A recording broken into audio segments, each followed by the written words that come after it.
Doctor कह रहे थे अच्छा हुआ कि सारी उल्टी हो चुकी है, ड्रिप खत्म होते ही तुम लोगों की तबीयत ठीक हो जाएगी।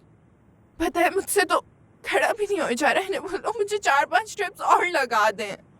ऊपर से हमारी शादी के सारे कपड़े खराब हो गए, सब बर्बाद हो गया। ये जो कुछ भी हुआ है इसकी जिम्मेदार सिर्फ फिजा है।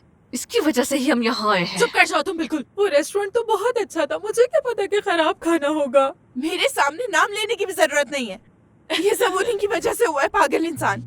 उसका कसूर नहीं है, हो सकता है तुम तीनों ने बहुत ज्यादा विंग्स खा ली हो इसलिए ऐसा हुआ हो। सही कह रही हो यार, हमारे सारे कपड़े भी खराब हो गए, अब हम क्या करेंगे? मेरा सोचो तुम फिजा, मेरा सोचो तुम। मैं क्या करूं? तुम लोग तो अलमारी से कुछ भी पहन सकते हो।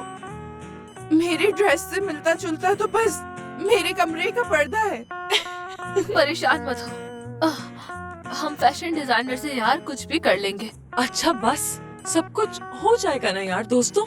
बस तुम लोग एक दफा ठीक हो जाओ, फिर मैं तुम लोगों को घर ले जाकर बेहतरीन सा चिकन सूप पिलाऊंगी। एकदम ठीक हो जाओगे तुम लोग, देख लेना। चिकन का नाम भी बदलेगा, तुम बस करो।